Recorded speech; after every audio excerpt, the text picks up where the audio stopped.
2016 Illuminati Super Bowl halftime show, Beyonce, Katy Perry, Madonna, and Coldplay, all of them doing open satanic rituals. This time we're going to have the lady that was part of the spirit cooking, part of the whole Aleister Crowley events that Podesta and other Hillary minions go to in New York.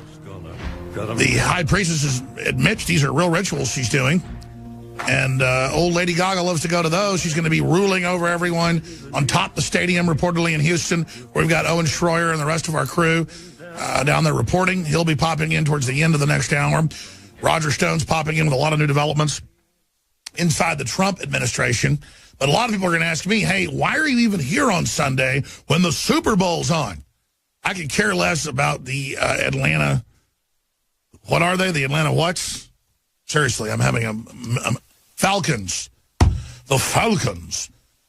And the New England Patriots. Because I know this has all been built up and designed so that men put their normal male energies into watching a bunch of other overpaid, spoiled, rotten men involve themselves in what is proto-virtual reality.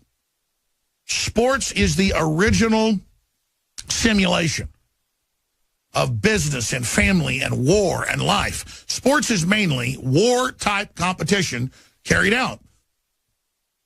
It's like my cat where I have a fake mouse on the end of a string and I drag it along and the cat chases it. The cat loves doing it because it has instincts to do it. But it's not a real mouse. By the way, my daughter's seen a mouse in the kitchen. I've never seen it. And the other day, my cat walks up with the little gray mouse in its mouth, kind of sad. But the point was he actually got a real mouse this time. She's got a toy on the end of a stick. It's like a mouse. He'll chase it around crazy for hours. He'll chase laser pointers, you name it. So will the dog. But see, I'm not a dog. I'm not a cat. And what all of this is the same thing. You're like, well, so what? Let them have fun. I get it. Sports are great for your kids to be in or for you to be in or to go see your friends in it. I'm not saying it's unhealthy overall. It's that the way it's force-fed and the messages they then couple to it, all the anti-gun messages, all the open border messages, all the anti-Trump messages, all the feminist anti-family garbage, all the green police Audi commercials, and then force-feeding us the devil worshiper. Lady Gaga and all the weird rituals they conducted. Ooh, it's the big pageant of the Super Bowl and the players coming in through like a spaceship entrance with glowing walls all around them. Like this is the most magic thing in all the world. Nothing is more important. Meanwhile, we discovered 3 years ago via ICE sources, and it was later confirmed in the New York Times of all places. We were down in McAllen, Texas. And our reporters have it on tape. They admitted, yes, we're ordered to bring in illegals. Only 17% are actually children. It's adults. They're from the Middle East, China, Latin America, Europe, you name it. And a lot of them have serious diseases, and we're ordered to let them in. And we'd air these videos of senior Border Patrol telling us this, and they'd get 500,000 views. When other videos we do get 10 million. The most important stuff in the world was like, okay, so what? The president ignored federal law on how you're able to come through a port of entry with a proper passport, proper visa, time to be here, what your purpose is, check for, diseases, check for vegetables, things that are diseases in the plants, all of it. Because, if you get one little egg pack of a type of beetle into Hawaii, that's going to wipe it out. Same deal. And they say, no, we don't care. It doesn't matter. Then we get a president that says, 7 nations. Obama's done 4 before, 4 of the same. He also bombed them at the same time. You're not vetted. You don't have real passports. Your governments have collapsed. We found you all these fake passports. We need to have extreme vetting and actually know who you are and run you through a database biometrically. And they said, oh, my gosh, you're the meanest racist in the world. And you can't do it, and you're horrible. And so one federal judge said Trump was right. Another federal judge, even more senior, said he was right, filed a brief. But then another judge said he was wrong. And so the Ninth Circuit in San Francisco, the most globalist one out there, almost all of them appointed by Democrats, they come out and they say, that's right, Trump, we're not going to even look at what you're doing, basically, until you give us some other big filing. And then even then, if they refuse it, which they're sure to do, it'll take 5 of the Supreme Court justices to override it, and right now the Supreme Court's 4-4, stalemate. So the media can then take Trump's perfect record of delivering and doing everything he said he would do, run around, get upset, say he's this horrible person, sell it like his agenda is fascist and evil, and then start calling for his impeachment, his murder, all the rest of it, when it's Obama and Hillary and John Kerry that destabilized the Middle East, caused the huge flow of refugees, and destabilized the whole place to try to help Saudi Arabia put all these jihadis in.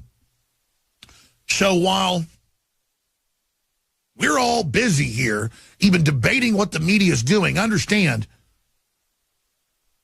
Trump is doing his basic duty and even using laws that Obama signed. And CNN even ran articles going, oh, look at Trump. He criticizes Obama all day, but he used an Obama law to do this. You know, I thought Obama's bad. The point is, of course, he should use an existing law without having to pass another one and then sign an executive order on top of it. But again, they're attacking him saying it's illegal and bad and horrible, but then admitting out of the other side of their mouth, oh, look, he's copying Obama. Meanwhile, you've got the Washington Post is the only liberal publication to ask, how far can protests go? Well, not when there are riots or you're trying to kill people or beating people or burning up people's cars or trying to burn up Larry King's car. All because he's white. How far can protesters go before the government steps in? And that's because the Washington Post realizes the head of UC Berkeley, the legislature's come out and said, hey, Trump, you better not cut our federal funding. We're going to continue to not let people have events at universities. If the mob of people say they can't, we're bullies, we're thugs, we're going to stop you. I mean, I've got the news articles here where they're saying they had Robert Reich go on CNN Friday and say that it was Trump supporters that rioted at UC Berkeley. MSNBC, I played the clip Friday, said that Milo was throwing firebombs. Milo, the gay conservative activist, had nothing of any such. They lie, and they lie, and they lie. So let's go over some of the things they're now pushing against President Trump, because this is the group of bullies. This is the group of thugs. These are the people trying to shut down our free speech. Of course, I want to punch him in the face. Robert De Niro slams Donald Trump again on The View and says when people are bullies, you have to bully them back. So if I want to just walk up to Robert De Niro because I know he acts tough in movies and I break his nose, I'm not saying I'm going to do that, but I walk right up and I punch him up under the nose and actually tear his nose completely off his face. His old, ugly nose, his old buzzard beak directly off his face, okay? And he falls down and hits his head. Is that okay because I said he was a bully? Because I dehumanized him? By the way, I like Robert De Niro as an actor.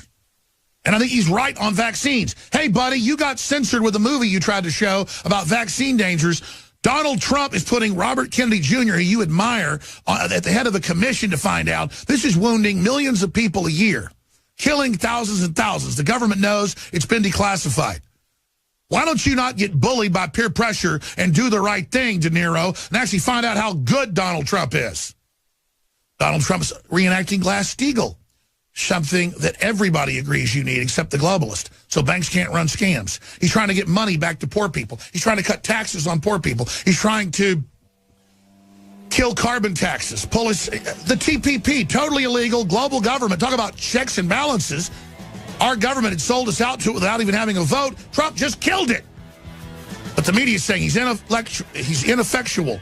Almost had a Freudian slip. He's intellectual. He's ineffectual. He's evil. He's bad. He's horrible. Blah, blah. It's the end of Trump. And then we come back, all the articles where they say, kill him, kill him, kill him, murder him, kill him, and so much more. I'm Alex Jones. Stay with us.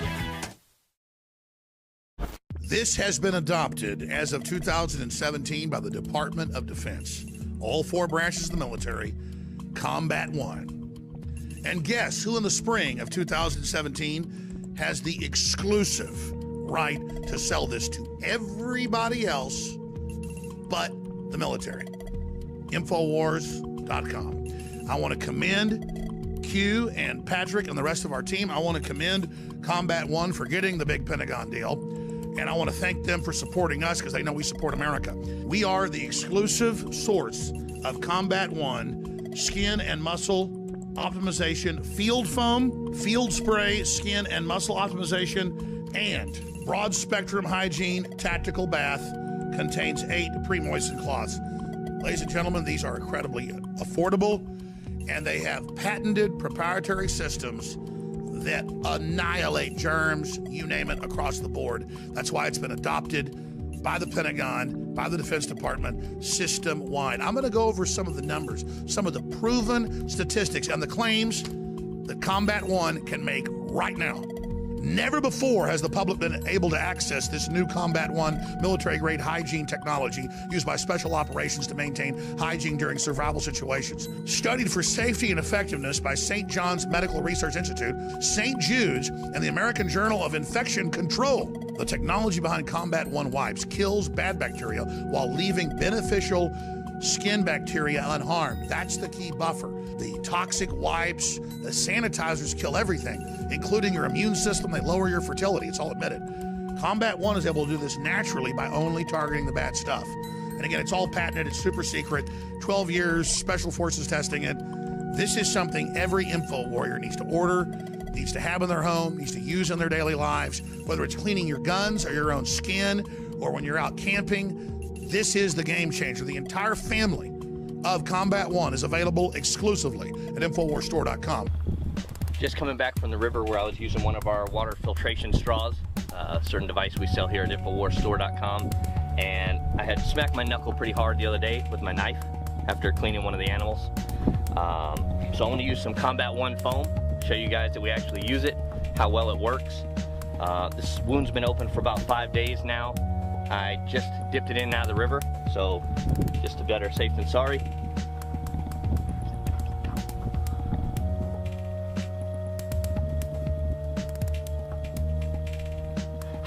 Once I let that soak in, I'll wrap it up, field dress, and nice and clean again. And it certainly is coming to the rescue with Combat One, born in America, made in America, and now distributed by InfoWars to America.